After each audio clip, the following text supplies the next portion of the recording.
ఎంసెట్ స్ట్రెస్సా? టెస్టానిక్.ai ని ట్రై చేయండి. Free mock test, custom test, AI insights మరియు పర్ఫార్మెన్స్ ట్రాకింగ్ కూడా. Register now. వెంకీ కుటుంబంలో నేను రూమ్మేట్స్ అండి. ఓకే. సో తప్పు అనే సినిమా అనౌన్స్ చేశారు తేజ గారు. దానికి వెంకీ సెడ్ మై పిక్స్ పంపించాడు. తను మెయిల్ ఐడి తెలుసు, పంపించేసి ఇలా పంపించాడో నాకు చెప్పి నా చేత పంపించాడు, గుర్తులేదు. పంపిస్తే నాకు రిప్లై మెయిల్ ఒకటి వచ్చింది. This is not the process, నువ్వు ఎంపీ కూడా కావచ్చు, ఎమ్మెల్యే కూడా కావచ్చు, ఇలా డైరెక్ట్ మెయిల్ ఐడికి మెయిల్ పెట్టకూడదు నువ్వు అని తేజ గారు తిడుతూ మెసేజ్ వచ్చింది. మెయిల్ ఉంది, ఐ థింక్ ఇంకా ఎక్కడ ఉంటుంది అది.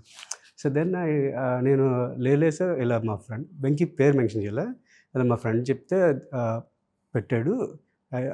నేను ఏదో రికమెండేషన్ అలా తీసుకోవాలని కాదు, నాకు ప్రాసెస్ తెలీదు, I just entered like this అన్న. ఇంకా వదిలేసి అక్కడితో. కొన్ని రోజుల తర్వాత ఐ గాట్ ఏ మెసేజ్, పలానా రోజు ఆడిషన్ ఉంది వచ్చేయండి, భవ్య దీంట్లో ఉంది వచ్చేయండి అన్న. నేను వెళ్ళాను, చేశాను, అయిపోయింది.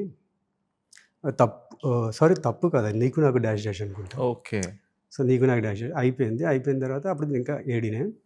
కొన్ని రోజుల తర్వాత వెంకీ చెప్పాడు, సెలెక్ట్ చేసిన ముగ్గురు నీ ఫోటో ఒకటరా ఎవరు ప్రొడ్యూసర్ ఎవరు తీసుకొచ్చి ఉదయకర్లో ఉన్నాడు చూడండి అంటే, ఉదయకర్లో ఆల్రెడీ పరిచయం చేసి ఉదయకర్లో లాంటి ఎందుకు అన్నారు.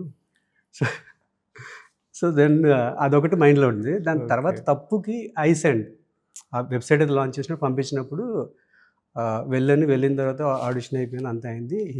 ఆయన తీసుకున్నారు, తప్పుకి కూర్చోబెట్టి మాట్లాడారు. ఇలా వర్కౌట్లు చేస్తే స్టబర్న్ అయిపోద్ది బాడీ, ఇలా చేయకు, మనం చేస్తున్న సినిమా అన్నట్టు కొద్దిగా పాజిటివ్ వెళ్ళాను. అంటే ఐ ఫీల్ లైక్ నేను తేజ గారి సినిమాలో చేసేస్తున్నాను ఫీలింగ్ వచ్చింది. బట్ ఆ తప్పు డింట్ హ్యాపెన్. ఓకే.